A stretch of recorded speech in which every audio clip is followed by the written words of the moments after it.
En esta edición de Creative Talks Podcast, hablamos del 50 aniversario del estudio de Donella Meadows, Los Límites del Crecimiento, un informe colaborativo entre el MIT y el Club de Roma publicado en 1972. Comentamos sobre el primer rapero que crea música con inteligencia artificial llamado FN Meka y que firmó un contrato con Capitol Records.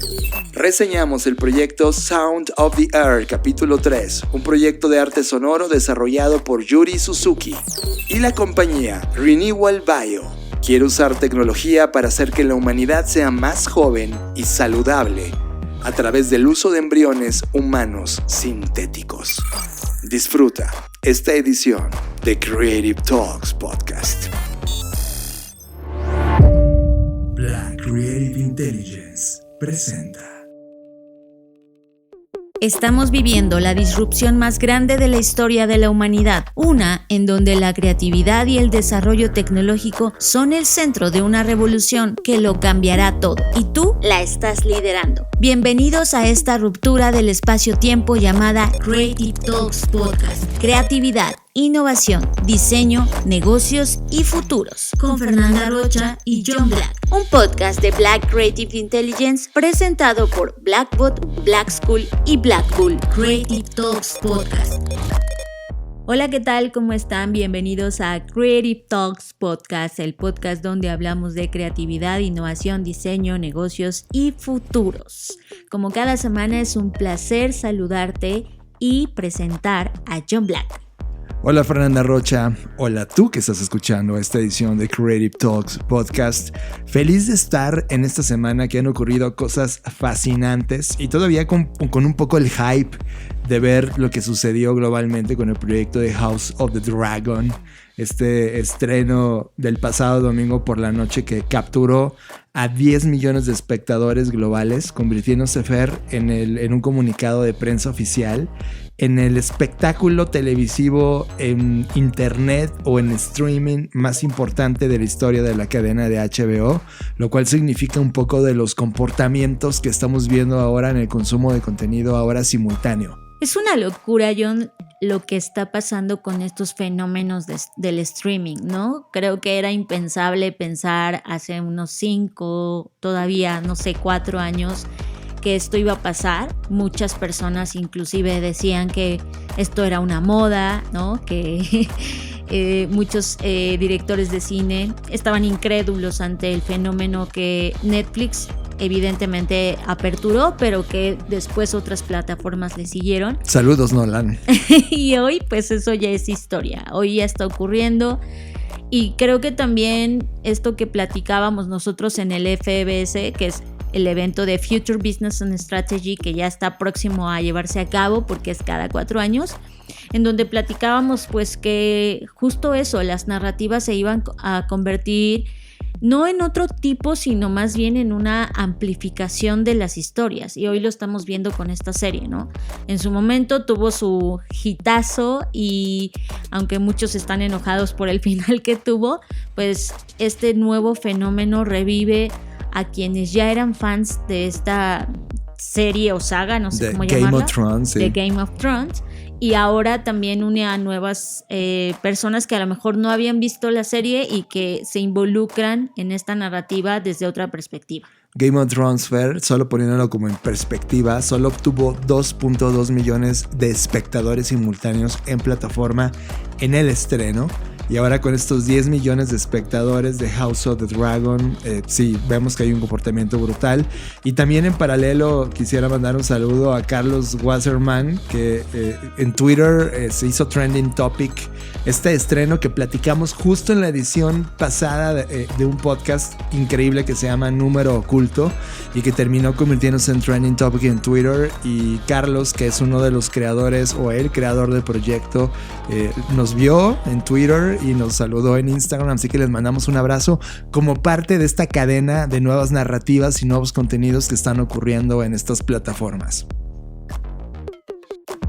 Tema de la semana. Este es el tema que nos robó totalmente la atención.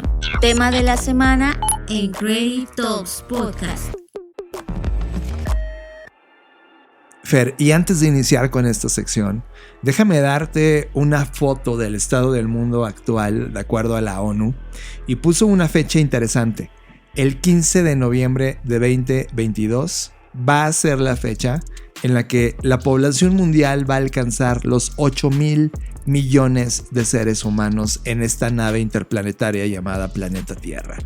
8,000 millones de seres humanos. ¿Habías pensado en algún momento en el pasado que íbamos a llegar a este nivel de seres humanos interactuando simultáneamente en este planeta? Es impresionante. Yo creo que inclusive en este momento me parece muy difícil imaginarme esa cantidad de personas.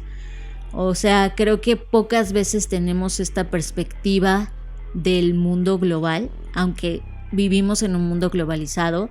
Siempre es bien complicado desde una perspectiva individual saberte parte de esa cantidad de personas. Creo que esto lo único que nos hace es reflexionar sobre lo que estamos haciendo ahora mismo y lo que está pasando con cada uno de esos tripulantes de esta gran nave, y eso me da perfectamente el pie o la apertura para poder hablar sobre un tema que a mí y creo que a todos nos debe competir bastante. Hace 50 años, un grupo de amigos, porque eso es lo que ellos mismos han dicho y dijeron de sí mismos, se reunieron para hablar y crear un proyecto que después se convirtió en una publicación que se imprimió en 4 millones de copias en 36 idiomas diferentes, llamado Los Límites del Crecimiento. Este documento / investigación / libro, reporte, proyección del futuro, pues nace o se gesta gracias a algo llamado el Club de Roma.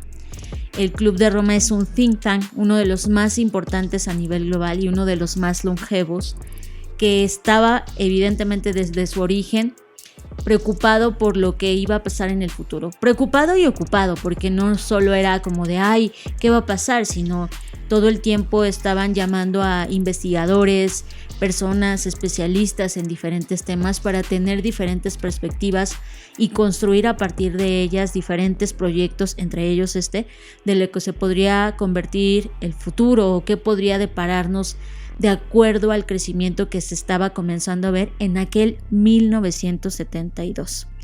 Este proyecto, cuando nace, si bien se gesta gracias al Club de Roma, se unen con el MIT, porque en ese momento el MIT era de una de las universidades que estaba trabajando en un modelo computacional que permitía hacer proyecciones a gran escala. Y pues decidieron unir lo que en ese momento era el poder del cómputo, y me da mucha risa porque recientemente en una entrevista uno de los autores decía, ese software que nosotros usamos hoy se ejecuta en cualquier computadora en un segundo, ¿no? Pero bueno, en ese entonces era tecnología nueva y se unen para crear este libro y ustedes se preguntarán, bueno, ¿qué hay en este libro? Este libro es famoso no solamente porque, ya lo dije, se imprimió en 4 millones de copias, sino porque el mensaje que contenía estremeció a muchas personas a nivel global, porque dejaba una fotografía clara sobre los diferentes escenarios que podrían ocurrir. En este documento hay 12 escenarios, básicamente.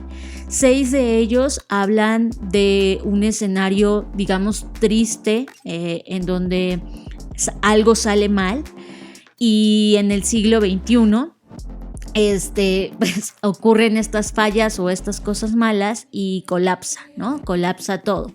Y los otros 6 escenarios pues se abordaban desde un punto de vista mucho más optimistas, más positivos, donde la humanidad sí lograba mantener un cierto grado de bienestar durante este siglo XXI.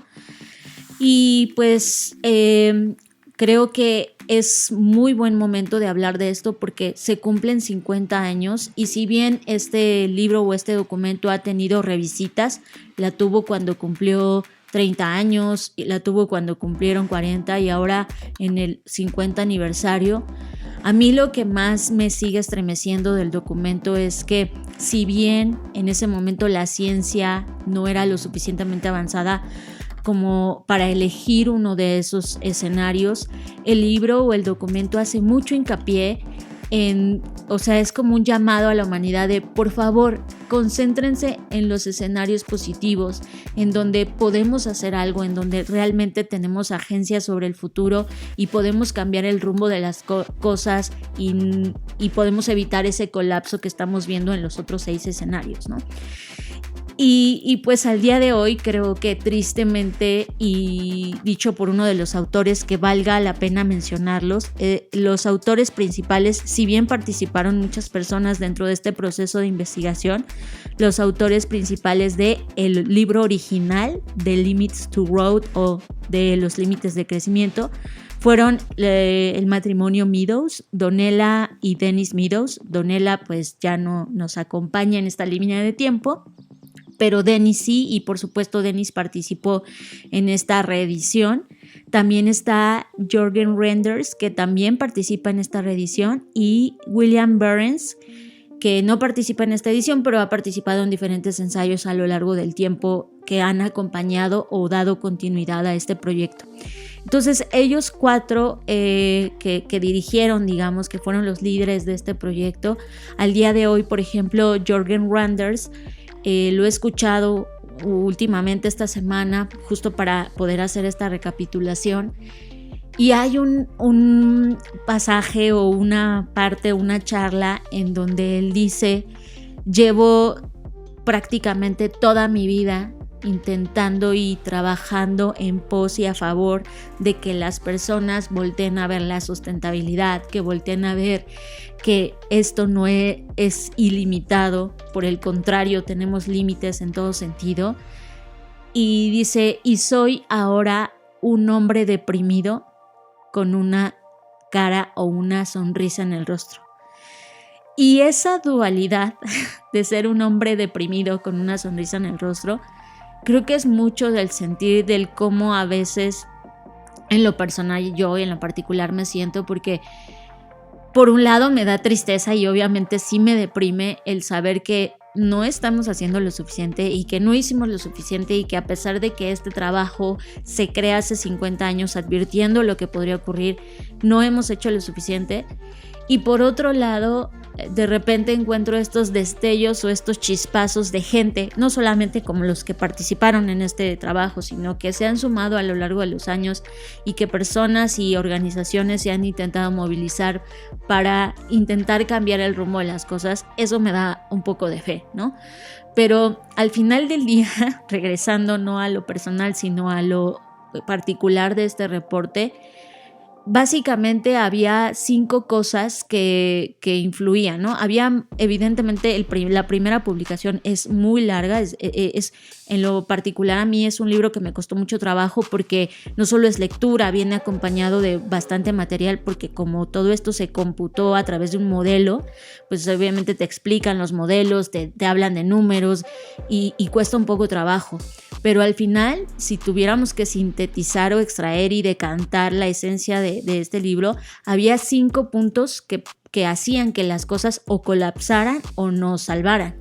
Y esto tenía que ver con, obviamente, la producción de bienes de consumo y alimentos, el sector agrícola, colapsando o no, dependiendo del escenario que estés revisando, el tema del crecimiento poblacional, el tema de la industrialización, por supuesto, llevada a estos límites, y también la forma en la que los negocios se estaban haciendo en ese momento, ¿no? Es decir, obviamente el sistema capital y todo esto son de las cosas que más se concentra el libro, aunque si bien, insisto, toma otras cosas en cuenta, pues estos son como las partes cruciales o esenciales.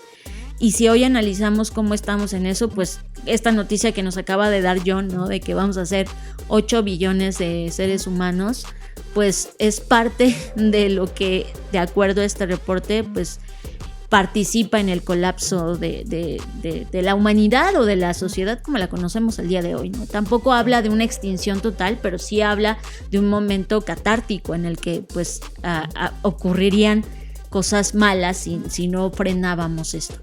Cuando tuve mi primera aproximación a este libro, Fer, fue un antes y después. lo trajiste a la casa y exploré todo lo que se había discutido y me fasciné por la postura de Meadows. También me imagino un momento de una mujer de ciencia tomando el escenario cuando no había escenario para mujeres, ¿no? Y dando este informe en donde nos advertía de un tema interesante para ellos, para ese momento.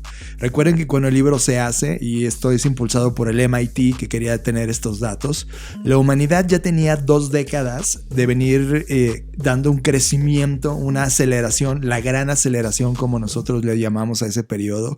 Después de la Segunda Guerra Mundial vino un movimiento súper revolución industrial, súper capitalista, donde ponía en el centro la actividad económica por encima de todo. Y este libro justo proyecta qué pasaría en ese 70, en esa década de los 70s, si la tendencia continúa. Es decir, si las compañías siguen poniendo por encima el profit, por encima de todo y por debajo inclusive del medio ambiente o de vidas humanas. Y dibujó esta realidad, esta fotografía de lo que podría salir mal si no comenzábamos en esos 70s a tomar acciones. A mí me deja triste, Fer, como tú mencionas, porque por un lado ya pasaron 50 años y al parecer todavía la gente sigue sin conocer el libro, sigue sin haber tomado referencia en él. Las compañías que en su momento se enteraron de este proyecto, que son los grandes corporativos de la época de los 70s a los 90s, decidieron ignorar e inclusive comenzar una campaña de desprestigio contra este libro que se convirtió en un libro negro, un black book para todos ellos, pero que ahora en esta década, en esta línea de tiempo, regresas o retomas eso que encontraron y dices, no aprendimos nada. Somos una especie que mira nada más nuestro propio interés y nuestro propio ombligo y no se entera que estamos en una nave en donde estamos consumiendo los recursos de esa nave, y al ser tantos millones, ahora billones, perdón, de seres humanos, 8 billones, que son 8,000 millones de seres humanos, necesitamos todos comer, necesitamos todos vestir, todos los días hacemos desechos. Imagínate el problema en esta nave que tenemos ante estas decisiones que hemos tomado. Y eso me preocupa, porque evidentemente habla del mundo que sigue, del mundo que vamos a hacer, del que vamos a enfrentar en esta década definitivamente, y que ya comenzó. Económicamente el sistema comenzó a quebrarse y ahora las respuestas están en estos libros del pasado, de hace 50 años. Y qué bueno que lo mencionas, porque algo que olvidé decir es que la proyección de este reporte no era solamente al día de hoy, era a 100 años. Entonces, de 1972 ellos proyectaban que iba a ocurrir durante los próximos 100 años. Hoy en día, ahorita mismo, estamos a 50 años de los escenarios de 100 años que se habían planteado en ese momento. Y ha sido todo muy relativo sobre 4 escenarios principales de los 12 que mencionaba, porque en uno de esos escenarios la población que hoy tenemos se ha expandido más o menos al ritmo de 4 escenarios de límites de los negativos, digamos, de los 6 escenarios negativos que había. En 4 de esos escenarios la población estaba en el número que hoy está. O sea, es lo que quiero decir, a 50 años. Entonces, si bien este reporte era 100 años, llegamos antes ahí, es lo que les quiero decir. Llegamos antes de lo que se había calculado en ese primer reporte. Y después, si esto lo contrastamos con datos sobre las reservas combustibles fósiles en el suelo, por supuesto que han disminuido más por el uso intensivo del petróleo, del gas de carbón, más de lo que se había proyectado en ese momento también. Entonces hay muchas cosas que se habían proyectado a 100 años y que comenzaron a ocurrir o están ocurriendo ahora mismo a 50 años del reporte. Y fíjate que esa validación, Fer, el año pasado uno de los Big Four, KPMG, tomó el libro Límites de Crecimiento en un proyecto desarrollado por Gaia Harrington, que es una de las directoras de la compañía, y tomó el libro y lo comparó con los datos que hoy se tienen, porque si es en 1972, que prácticamente fue la fecha de publicación, pero si arrancó en los 70s, a inicios de los 70s, la investigación promovida por el MIT, los datos que ellos tenían contra los datos que ahora tenemos, eso nos iba a dar un poco de entendimiento sobre si el libro había tenido validez o si todavía seguía siendo importante. Y lo que encontró fue que tiene total validez. Inclusive en la investigación de KPMG sobre el libro encontró un escenario que es el escenario con el cual ahora estamos parados todos, porque es el que se está cumpliendo, prácticamente diseñado como una historia de una película. El primer escenario, el de Business as Usual. Business as Usual. Business as Usual es el comportamiento actual que tienen hoy las compañías, lo que te han enseñado a ti en tus clases de negocios, lo que promueven las personas allá afuera, los directores, los CEOs, sobre cómo hacer negocios en el planeta. Ese escenario de Business as Usual que está pasándonos tiene los siguientes 5 y 10 años una fotografía bestial, horriblemente mala, donde ocurren 4 cosas importantes. Primero, la población cae, y no es porque se haya desacelerado el número de nacimientos, sino porque va a haber muertes. Y las muertes son masivas, inclusive la ola cae brutalmente. Es impresionante la caída en esta estadística de Business as Usual. Y en esa caída evidentemente mueren por 3 razones. 1, la falta de recursos, es decir, alimentos. Ese es uno de los recursos que nos permiten la vida. Agua, otro de los recursos que permiten la vida. Y contaminación ambiental, que es esto lo que nos está pasando. Calentamiento global, cada vez menos agua, las tierras de cultivo comienzan a tener crisis hídricas. Ahora mismo en esta línea de tiempo, las olas de calor que estamos atravesando están haciendo muchos estragos en el campo. China en este momento, en esta línea de tiempo, se están secando sus ríos. Hemos visto estas fotos europeas donde han venido estas rocas advertirnos que a ellos ya atravesaron varias veces esos momentos. Y esa foto, Fer, de ese momento que en 1972 este libro nos hablaba, hoy está pasando. Es decir, el futuro de ese 1972, ahora en la línea del tiempo del presente, está pasándonos exactamente como lo calcularon. Y lo que hizo este estudio de KPMG es validar que estamos en un momento de emergencia planetaria. Sin embargo, no se siente la emergencia planetaria en ninguna de las acciones que los gobiernos o las compañías están haciendo en este momento. Por lo tanto, el escenario pesimista proyectado en el 72 pareciera que se va a cumplir. Creo que algo importante a resaltar es que pareciera que nos estamos cosiendo como esta fábula o esta historia sobre las ranas, ¿no? Que no sienten cuando se están quemando porque les van subiendo la temperatura lentamente. Sí. Siento que estamos ahí, o sea, como que sabemos que todo está colapsando, pero hay algo que no nos permite accionar o como darle la relevancia adecuada. Y no estoy hablando como individuos, sino como dices tú, John, desde las empresas gigantes. O sea, hoy veo, por ejemplo, el tema del agua y cómo todas estas embotelladoras pues tienen licencias de millones de metros cúbicos de agua, y es como, o sea, ¿por qué no hicimos nada al respecto? Sucedió ¿no? en Monterrey, ¿no? Una de las ciudades que perdimos en términos de recursos hídricos. Y lo que está pasando, y lo que ha venido pasando también en Ciudad de México, en algunas delegaciones, etcétera. Entonces, al final a lo que voy con todo esto es, bueno, ¿qué hacemos o qué sigue, no? Porque ya pusimos la fotografía. Bueno, pues se crea un nuevo libro que se llama Limits and Beyond, que se lanza en este 2022 como parte de, pues no voy a decir que celebración, pero sí la conmemoración de los 50 años de Limits to Growth. Y algo que me gusta de esta edición es que, y ellos mismos lo reconocen, o sea, una de las cosas que dice Jorgen Randers es que quizás les faltó ser más claros, ¿no? O sea, como que mucha gente sí entró como... hubo como varias reacciones, gente que entró en pánico y dijo, no, es que este es el fin del mundo, ¿no? O sea, como que el libro narraba el fin del mundo, y otros que de plano evidentemente no, fue como, pues qué bueno, y ya no voy a estar para ese entonces o no me interesa. Pero creo que algo que ellos mismos reconocen es, nos faltó hacer énfasis en que la gente o las personas que leyeran esto tenían que concentrarse en los escenarios positivos, ¿no? Entonces, en esta edición hay una parte, sobre todo evidentemente al final del libro, que son 2 capítulos que se dividen a su vez en secciones, ¿no? Podríamos llamarlo así. Uno es, en español sería Nuevos lentes para un futuro diferente, y habla, por ejemplo, algunos autores sobre cómo movernos del future shock o del shock del futuro hacia futuros resilientes.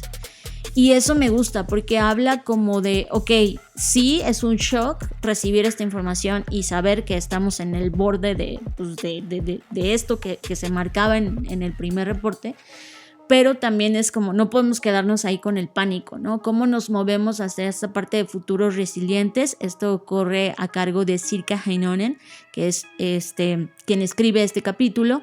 Luego está... hay varios, pero voy a mencionar los que a mí en lo particular me parecieron mucho más accionables en ese sentido. Por ejemplo, hay un autor que se llama Yi-Hen Shen, que habla de la prosperidad en resiliencia, que también me parece un capítulo bastante interesante. Obviamente también hay una nueva perspectiva feminista y está también en este libro, sobre todo dándonos cuenta que todas las crisis, llámese recesión, inflación, de hecho recientemente escribí al respecto en LinkedIn, que afectan más a las mujeres, ¿no? O sea, de hecho, incluso hoy hay fenómenos como sheflation, que es la conjunción de she, que es ella, y flation, que es de inflation. Sheflation habla justo del fenómeno de la inflación que se agudiza en las mujeres, o shecession, lo mismo, ¿no? Que es la recesión que afecta más a las mujeres. Entonces, esta perspectiva feminista que está acá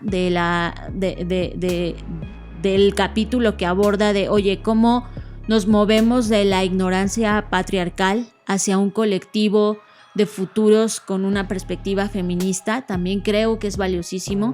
Y al final hay un bloque que es como qué aprendimos y qué podemos hacer. Y habla de algunos puntos o pasos que tendríamos que dar para poder todavía hacer algo, ¿no? Como darle un giro a esta nave que está a punto de estamparse en algo, y como que cómo cambiamos ese rumbo. Me pareció bastante valioso porque además creo que lo que ha hecho muy bien este reporte o este trabajo es que se ha ido actualizando el contexto, o sea, y me parece un gran ejemplo de lo que los futuros o la perspectiva intenta hacer. O sea, no es un tema de ay, este es el fin del mundo y ya nos jodimos todos. Es un tema de siempre hay opciones, siempre hay escenarios, siempre hay acciones que podemos tomar para mover la aguja hacia otro lado. Y al final creo que cada vez han ido agregando nuevas perspectivas, nuevos autores, no solamente occidentales, sino también de Asia, afroamericanos o afrodescendientes. Entonces creo que también eso me gusta. No es un libro o un reporte que se ha estancado en lo que fue y a lo mejor ese contexto ya no se adecua, pero lo que sí creo es que o sea, lo que me queda a mí la duda, o lo que me queda a mí en la mesa, o el compromiso, no sé cómo llamarlo, es cómo hacemos que no solo la gente lo lea y se espante y diga, ay, qué miedo, sino cómo hacemos que esto se vuelva accionable de cara a lo que hacemos en el día a día. Yo creo, Fer, y para aportar ese valor, y por eso me siento tan confiado con esto, es, sí, evidentemente vamos como raza humana, como habitantes, como tripulantes de esta nave, a un desastre total. Es inevitable, por la falta de interés de todos en general. Pero a diferencia de ese 1970 a hoy, sí han venido madurando cosas bien interesantes en la humanidad como alternativas. Por un lado, todas estas discusiones sobre modelos circulares es una de las salidas interesantes que pudieran adoptar o pudiéramos adoptar de inmediato en tu vida y luego en las compañías y luego en los gobiernos, y luego lograríamos culturalmente hacer algo importante. Por ahí las big companies vienen trabajando fuerte también en la creación y en la base de estos fundamentos o de las fundaciones de compañías que nacen con este ya conocimiento de circularidad y sobre todo también de equidad ambiental como un jugador dentro del modelo de negocio, y eso me parece increíble. Y sin duda un tercero que pongo en la mesa, viene todo un diseño de decrecimiento o degrow. Déjame, pongo 30 segundos aquí. No significa volverte más pobre, no significa dejar de gastar, no significa dejar de crear riqueza, significa entender el sistema económico de otra forma, en donde la industrialización, el pensamiento de masividad, no fue la solución y necesitamos hacer un menos consumo de, pero con una mayor conciencia y utilidad de la misma. De tal manera que, pongo el ejemplo claro, tú en la siguiente década ya no vas a comprar un auto o un teléfono móvil, que es el ejemplo más claro. Un teléfono móvil cada 2 años. De hecho, vas a comprar un teléfono móvil cada 7 u 8 años. Significa que el tiempo de vida de tu dispositivo, en lugar de tirarlo porque está diseñado con este tema de obsolescencia programada para que compres algo nuevo, ahora va a extender su capacidad de vida y va a extender la capacidad de cambiar ciertos dispositivos de ese teléfono que lo siguen haciendo funcional, de tal manera que la economía decrece en la velocidad de consumo que teníamos, pero sigue muy viva y rica y aprovecha todos los recursos posibles en la creación de estos materiales o productos y servicios. De tal manera que lo pongo en una síntesis: modelo circular, big companies, degrow, son soluciones interesantes al reto que está planteando este libro hace 50 años. Creo que por eso me gusta mucho el capítulo que mencionaba respecto a la prosperidad en resiliencia, porque aborda 5 elementos o 5 puntos que creo que vale la pena mencionar. Habla de necesitamos cambiar el individualismo al colectivismo, lo cual significa que estas ideas pues como de nacionalismo, patriotismo, o como verlo desde la manera individual, pues no nos han ayudado. Entonces el colectivismo habla sobre sí respetar tu cultura, tus raíces, pero verlo como eres parte de estos 8 billones, ¿no? de mentes de personas que están aquí y asumirte como tal. Habla de la descentralización en lugar de la centralización. E incluso en la centralización habla de cómo podemos comenzar con negociación para pasar de ahí a la descentralización. Habla de la polaridad versus la pluralidad, que creo que ese es otro gran tema. Habla también de la suficiencia y de el consumo, o sea, y creo que eso es algo, John, que me da mucho gusto leer, porque es algo en lo que yo he estado pues pensando mucho y reflexionando al respecto sobre cuál es tu suficiente. De hecho, en la BCI o en Black Creative Intelligence yo escribí un artículo al respecto de qué significa la suficiencia, qué significaba la suficiencia hace 50 años y qué significa ahora, y cómo esto que decías tú, no se trata de que ya no compres nada o que te vayas a vivir a una montaña, simplemente es cuánto es suficiente. No necesitas 80 pares de tenis, a lo mejor solo necesitas 2, ¿no? Y ese es tu suficiente. Entonces justo habla de eso, de cómo cambiamos o sustituimos el consumo sin límite hacia la suficiencia. Y evidentemente habla de temas más profundos que tienen que ver con la población, la salud, el bienestar, etcétera, ¿no? Pero creo que estos puntos que acabo de mencionar pues son justo eso, un punto de partida. Que si lo sumas, Fer, estos puntos que estás poniendo en la mesa, junto con el episodio 185 de Crave Talks, vayan a ese episodio 185 cuando hablamos de los objetivos de desarrollo interior, en donde justamente hay un framework desarrollado para poder tener una aproximación al mundo que viene desde ti, es decir, desde tu relación contigo mismo, desde la forma en la que piensas y desarrollas habilidades cognitivas, desde la forma en cómo te relacionas con el entorno y el mundo, desde la forma en la cual colaboras y desarrollas estas habilidades sociales, y la quinta, que es la forma en la cual actúas y diriges el cambio. Yo sí creo, Fer, y por eso la importancia de grabar estos podcasts cada semana y de hablar de temas de creatividad y de innovación, creo que la humanidad en una parte importante sigue dormida en términos de esa creatividad e innovación, pero hay un grupo cada vez más creciente de personas que están despertando y contagiando a otros a una velocidad, y espero sea exponencial ante la urgencia. Y es a través de la creatividad y la innovación que creemos que muchas de las respuestas que estaban ya ahí dormidas, gritándonos pero nadie estaba volteando a verlas, van a resurgir, las vamos a tomar, las vamos a adaptar, las vamos a mejorar gracias a esta velocidad creativa que tenemos como humanos. Yo sí creo que viene un desastre muy fuerte, y ese desastre ocurre con un gran despertar.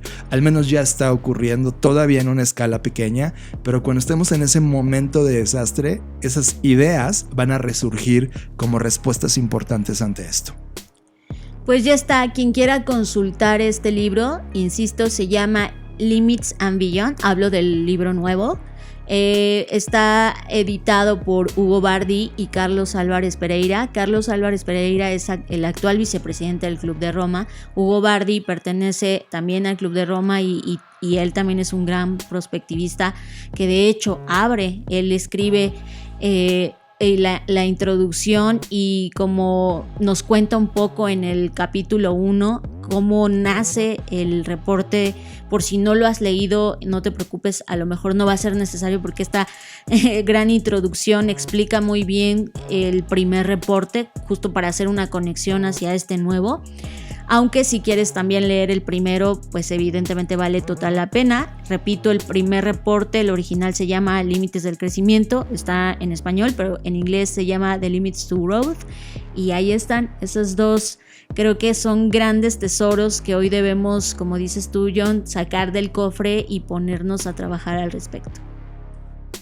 Creative Talks Podcast con Fernanda Rocha y John Black. Cada mes te traemos la reseña, el análisis, la crítica y discusión de uno de los libros de innovación, negocios, diseño, creatividad, plataforma y futuros, seleccionados por Black Creative Intelligence. Te presentamos Bookshake, libros que entran por tus oídos. Disponible en todas las plataformas en donde escuchas podcast. Bookshake, un podcast de Black Creative Intelligence. Estás procesando Creative Talks Podcast con Fernanda Rocha y John Black. Radar. Activamos el radar de tendencias de Black Creative Intelligence y te traemos la tendencia que más llamó nuestra atención. Radar en Creative Talks Podcast.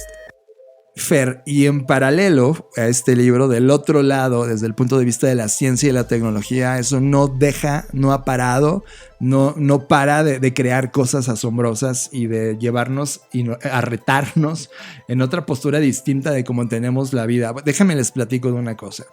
Hay una empresa de biotecnología que es de Israel, en donde pudieron desarrollar un experimento con embriones de ratones, es decir, lograron, así como ocurrió la clonación hace 20 años, Fer, ahora pudieron crear un nuevo ratón a partir del esperma, óvulos y matriz, todo artificial, y ese ratón llegó a la vida, es decir, el producto funcionó. La compañía se llama Renewal Bio y es una compañía israelí, y yo me topé esto por primera vez hace como 3-4 semanas. De hecho, lo publiqué en mi newsletter de Traficante de Ideas. Y una de las cosas que yo planteaba al respecto ¿es este el inicio de la cosecha de embriones para poder despreocuparnos en un futuro de nuestra salud? Es decir, te clonan, como bien mencionas, John, hacen otro tú, pero ese tú no va a vivir, sino va a ser más bien un repositorio de órganos, por si en algún momento a ti en el futuro te falla un riñón o te falla algo, pues ya no tengas que luchar contra las listas de espera o la incompatibilidad del órgano, sino este nuevo tú te cede ese órgano porque pues para eso está fabricado. Hay una película del 2005 de Scarlett Johansson y Ewan McGregor que se llama La Isla, ¿la viste? En donde ellos eran seres humanos que de alguna manera vivían en una promesa de tierra subterránea, en donde vivían como los rescatados del mundo catastrófico que había ocurrido arriba. La historia que le contaban a esos seres humanos es que eran sobrevivientes y habían sido rescatados. y que estaban siendo cultivados en ese lugar para luego llevarlos al único bastión de la tierra habitable por los humanos, pero era casi como un ejercicio de lotería donde eran sorteados y te llevaban. Y luego descubres que ellos eran sintéticos y que habían sido creados porque sus verdaderos dueños, que eran humanos del mundo real, solo que ellos no sabían que había ese mundo ahí arriba, habían pagado una compañía como de estas cualidades de biotecnología porque iban a ocupar un pedazo de sus órganos para depositarlo en el cliente original. Esa discusión evidentemente trajo todo un tema moral sobre hacia dónde va todo esto, qué va a pasar con estas compañías de biotecnología. Evidentemente ahora experimentar, dejando el terreno de los ratones y ahora comenzar a experimentar con humanos, hay un debate fuerte que va a ocurrir en ese lugar sobre, oye, ¿hasta dónde vamos a hacer esto? Sin embargo, el primer ser vivo sintético ya está caminando en la Tierra, es un ratón, y esta réplica de embriones o esta réplica de vida sintética que ya se logró, ahora escalándola a un nivel pues industrial de humanos, que podría desatar como una categoría de negocios en las siguientes 3 o 4 décadas, Fer. Es que esto evidentemente suena al intro de El Mundo Feliz de Aldous Huxley, ¿no? Justo esta industrialización de vida, de crear a un ser humano de una forma sintética. Es decir, no es solamente como ya lo que existe sobre la fecundación in vitro y eso, sino estamos hablando de un embrión de ratón artificial creado a partir de células madre. Solo que esta vez lo que quieren hacer es hacerlo con células humanas, es decir, ya dejar los ratones en paz y comenzar a experimentar en humanos. Evidentemente la comunidad científica pues ya comenzó a cuestionar al respecto, lo cual está muy bien, porque si no lo cuestionamos pues estos se van a ir por la libre y van a decir, bueno, pues nadie dijo nada.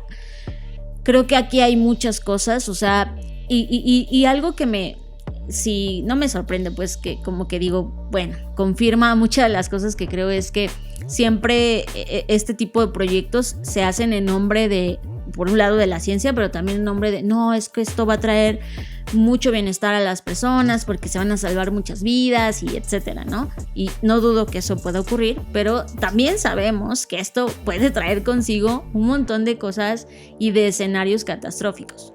Entrevistaron al director ejecutivo de la compañía, que es Renewal Bio. Su nombre es Omri Amirav Drori, y él literal hace este statement. Dice: no quiero prometer demasiado ni asustar a la gente con la tecnología potencial, pero el experimento es increíble y plantea el potencial de poder resolver problemas humanos, evidentemente con estas preocupaciones éticas, creando embriones humanos sintéticos donde sin pulmones, sin corazón o sin cerebro, pero son digamos, artefactos sustituibles para la calidad de vida humana. Y eso es una foto, aquí inicia una discusión, así como ocurrió la discusión hace 20 años cuando la clonación estaba ocurriendo, y de repente ahora ya tienes esta compañía Renewal Bio, que es posible crear sintéticamente vida, y ahora potenciada con tecnología de programación como CRISPR está ocurriendo. ¿Hacia dónde van si unes todos estos puntos y los dejas madurar en las curvas de innovación hacia 2 o 3 décadas? Algo que me llamó la atención, John, perdón que te interrumpa, es que Jacob Hanna, que es quien dirige el experimento, me dio como un poco de cringe, dice la chaviza, de como cuando le preguntaron, bueno, platícanos un poco del experimento, cómo fue, y dijo: las réplicas de embriones no pudieron convertirse en ratones completamente formados y por lo tanto no eran reales. Eso me dio como, o sea, como que no eran reales. O sea, entiendo que no estén completamente formados, pero son reales porque esta misma persona dijo: tenían un corazón que late, circulación sanguínea, el comienzo de un cerebro, un tubo neural, un tracto intestinal, y eso me llevó a pensar, qué te va a catalogar o a clasificar como que eres real y no? O sea, es como, no los estamos matando porque no es un humano real, solamente es un repositorio que tiene estómago y corazón, pero nada más, o sea, ¿sabes? ¿Te acuerdas cuando a los seres humanos en el planeta les decían hijo de Dios? Es decir, la procreación humana natural y orgánica como lo conocemos hoy, llega un momento de la civilización donde son hijos del Dios, pero hay otra humanidad que es creada sintéticamente, entonces tú pides hijos cualidades. Exacto. Pareciera que ellos están más viéndolo como el mercado de la carne, Fer, así como, sí, oye, exacto. no. Como si dijeran, exacto, es como si dijeran, pues esta vaca ya no es vaca porque pues ya está destazada. Sí, ya no tiene cabeza, ¿no? Sí. La creamos sin cabeza, pero sí respiraba. O sea, eso me da mucho miedo porque digo, entonces ya desde ahora, desde este primer experimento, están utilizando ciertas palabras o ciertos conceptos de, pues sí, pero no era real, que sí es real, y ahí es donde viene el derecho a la vida, que es vida, ¿no? Que es estar vivo, etcétera. Si de por sí hoy tenemos bastantes temas que resolver sobre el tema del aborto y hasta qué semana de gestación, etcétera, ahora imagínate estos embriones creados en laboratorio. Estás conectado a Creative Talks Podcast con Fernanda Rocha y John Black. Fer, y esto va para ti y para ti que estás escuchando este podcast, porque te pasa lo mismo. Se ha descubierto en un trabajo súper interesante de neurociencia, sobre todo liderado por Antonius Wheeler, del Laboratorio de Motivación, Cerebro y Comportamiento del Instituto del Cerebro de París. Después de un análisis de un estudio importante, descubrieron que pensar demasiado, Fer, y disculpen por escuchar este podcast todos ustedes, los hemos hecho pensar demasiado, puede con el tiempo acumular toxinas en el cerebro. Y déjame te planteo un escenario. Imagínate uno de esos días donde has tenido que trabajar y pensar y resolver problemas todo el día y llegas en la noche tan agotado a tu casa o donde estás que te sientes en el sillón, pides unas papas, pides una hamburguesa, una pizza y te pones a ver Netflix, pero ya ni siquiera contenidos que te hagan pensar, sino ya contenido basura que te va desintoxicando de todo ese estrés de pensamiento. Así fue como Antonius dijo, a ver, aquí está pasando algo con el cerebro que necesitamos analizar, estudiar, y comenzaron con dos hipótesis. La primera, o el cerebro tiene algún recurso finito que se agota después de este procesamiento o pensamiento extremo que tienes, o dos, hay algún subproducto tóxico que se acumula en el cerebro mientras piensas. Así que en esencia el cerebro está regulando a la baja, es decir, te sientes agotado, ya no puedes pensar más porque no tienes suficiente de ese algo que no se sabe qué es o que te provoca cierta cosa. Y evidentemente este estudio trabajó para llegar a una conclusión. Y la conclusión es esta. Después de medir un conjunto de transmisores que ellos fueron analizando y fueron respaldando la hipótesis de acumulación, es decir, el cerebro, tu cerebro está regulando a la baja, es decir, te sientes cansado y por lo tanto ya no puedes pensar en otra cosa y te obliga a parar y recostarte o estar en el sillón para evitar una mayor acumulación en la corteza prefrontal lateral de ese químico tóxico que te provoca en mayoría, es decir, si tienes demasiados pensamientos y tu actividad neuronal es alta, te puede provocar una crisis en los neurotransmisores excitatorios del cerebro. Entonces, sí, pensar demasiado te genera toxinas negativas. Entonces, ahora, Fer, con todo esto, lo que recomienda hasta este punto de la investigación científica es que una actividad diaria de alto pensamiento, y ojo porque lo que sigue en la humanidad es que vamos a utilizar cada vez más y más el cerebro humano, más y más la capacidad creativa, porque la otra la va a estar ejecutando los algoritmos y la inteligencia artificial y los robots. Y si esa actividad neuronal no la logramos regular de manera correcta y decir, a ver, en el día tienes 3 o 4 horas de procesamiento neuronal de alto nivel y luego tienes que decrecer para poderlo hacer descansar, ese descubrimiento lo estamos teniendo hoy en el presente. Y este científico dice, a veces comer papas fritas y mirar televisión o inclusive jugar videojuegos de bajo impacto no solo se sienten bien, sino que a veces es correcto para la salud de tu cerebro. ¿Sabes que esto nos lleva a cosas que hemos concluido en otros episodios y es todo en exceso puede provocarte un daño. Y yo estoy muy consciente de esto porque justo esta semana, sin saber nada de esta información que agradezco que hayas traído al podcast, yo he tenido como este colapso informativo porque por un lado estoy haciendo investigaciones para nuestros clientes sobre muchos temas, porque ahí hay un proyecto que involucra 12 categorías distintas temáticas. Entonces estoy viendo lo que está pasando en la industria 4.0, pero a veces también me toca ver la parte social, pero a veces también me toca ver la parte de consumo, etcétera, comportamiento del consumidor.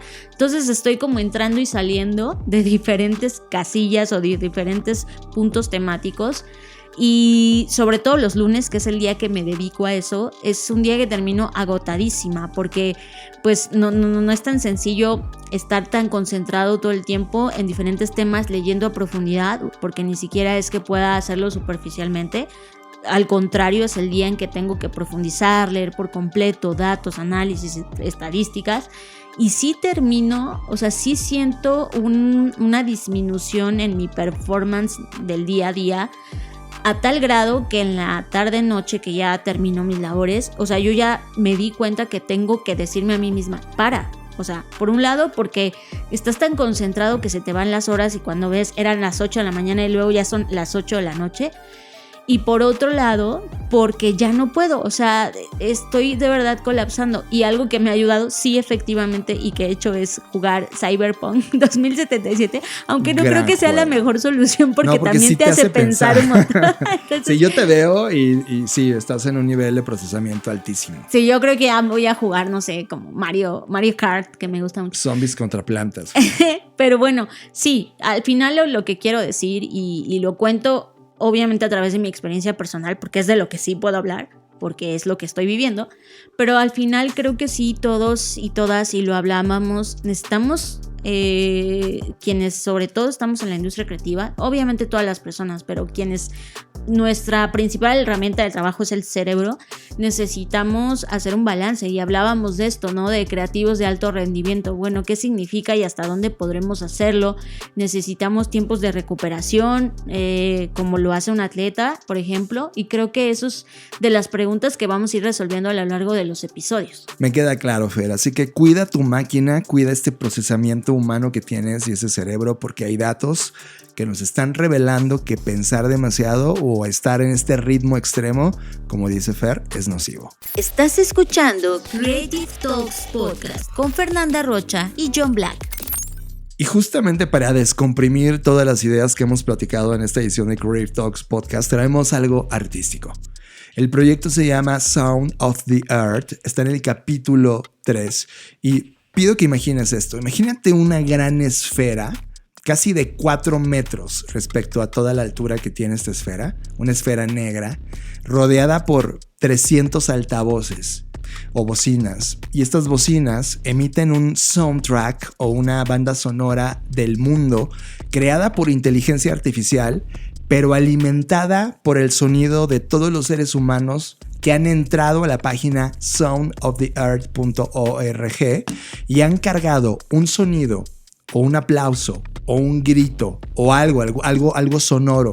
Y lo que hace la inteligencia artificial es que, uno, geolocaliza de dónde viene ese sonido. Si tú lo haces desde México, pues puedes agarrar una guitarra o aplaudir o con tu voz hacer algún tipo de sonido. Lo graba la plataforma, lo procesa, lo cataloga y la plataforma entiende si esto es un sonido grave, agudo, cuánto duró, qué tipo de contexto sonoro tiene, etc.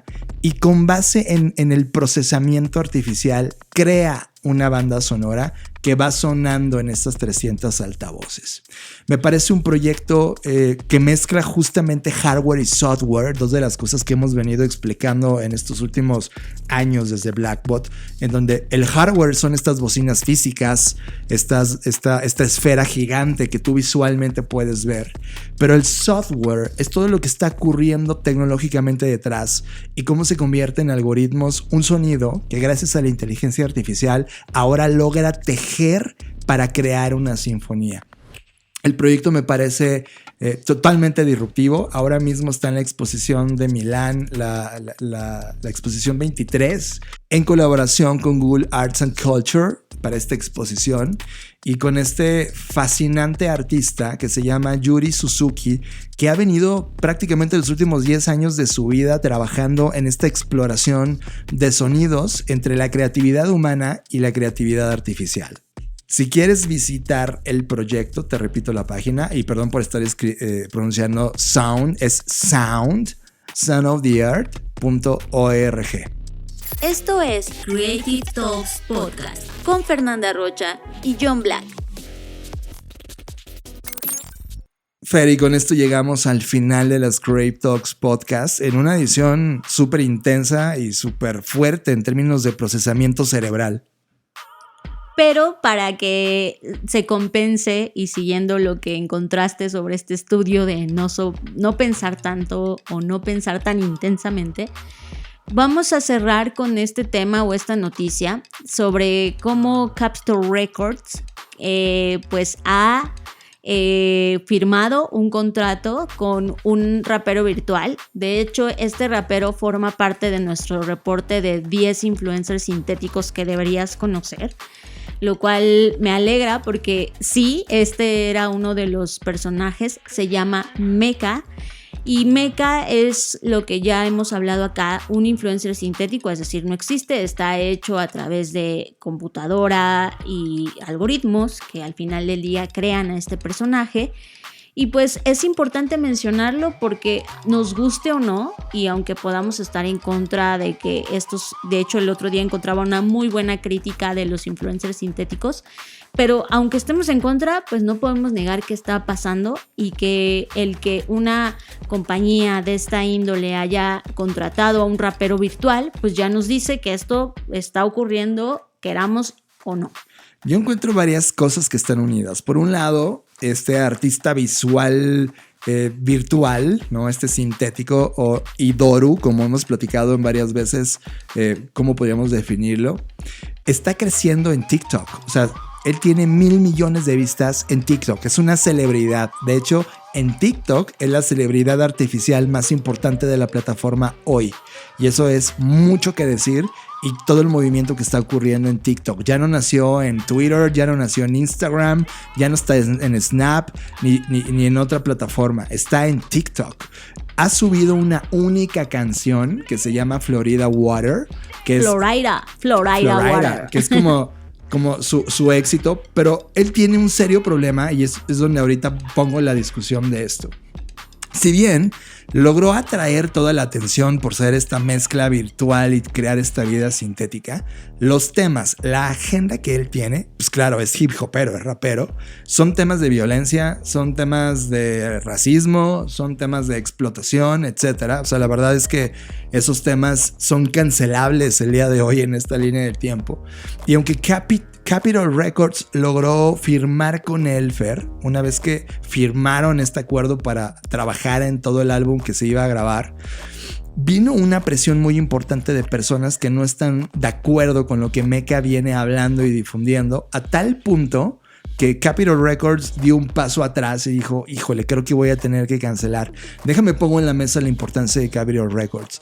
Es una de las compañías o de las disqueras más antiguas de la historia y de la industria discográfica. Circularon artistas como Katy Perry, Paul McCartney, The Beach Boys, The Eagles o los Beastie Boys. Es decir, es una disquera que trae una postura interesante en los temas y una historia importante. Y de repente, al ser su primer artista virtual firmado en la historia de la compañía, lo único que no analizaron fue el contexto de contenido y valor real que culturalmente estaba representando. Aunque representara un gran negocio para Capitol Records, el otro lado de crítica es, oye, pero culturalmente, ¿qué estamos promoviendo? Y decidieron darse un paso para atrás.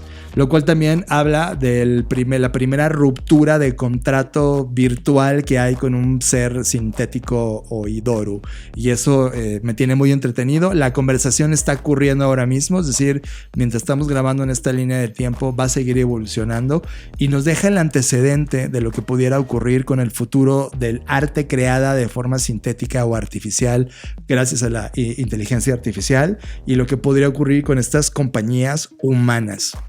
Y es que también creo que hay otro tercer elemento que no has mencionado, que es la persona que está detrás de este proyecto. O sea, creo que también ahí hay una línea muy delgada que parece borrar a este tercer jugador, pero es muy importante mencionarlo porque al final del día la persona que creó a Mecha, que además vale la pena mencionar que viene del mundo de los videojuegos, lo cual se nota cuando crea este personaje, pues tiene, su intención era darle como una cara negra digital al mundo, porque muchos de los influencers sintéticos que existían en ese momento pues eran blancos, como Miquela o otros que ya hemos hablado.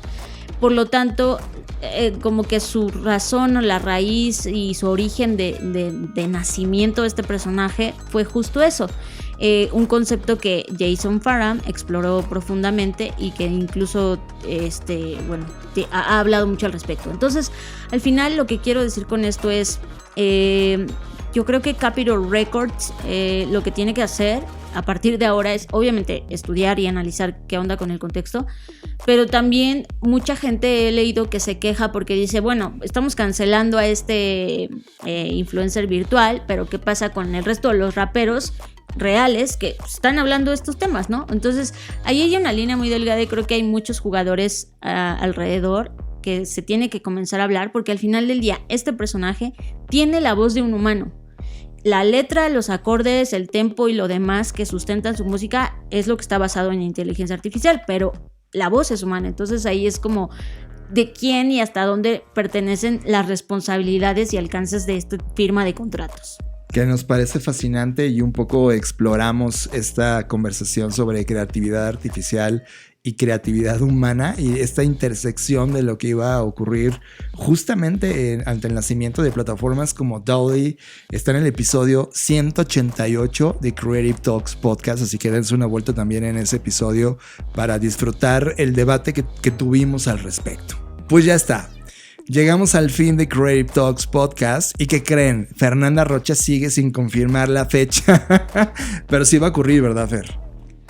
Pero ¿se dan cuenta cómo John se exime de toda responsabilidad? No, sí es mi responsabilidad. Yo pudiera estar haciendo algo. Exacto, entonces no me eches la bolita. No, pero quien se ha comprometido en este micrófono sí ha sido tú, Fer. Sí, lo que sí les puedo decir es que va a ocurrir entre la tercera y cuarta semana de septiembre. Exacto, después del grito, ¿no? Después del grito, esto es, hay una fecha tentativa ahora que es el 22 de septiembre, pero ya la confirmaremos porque estamos viendo el tema del venue, es decir, el lugar donde se va a llevar a cabo, pero sí ya cada vez estamos más cerca de la fecha final.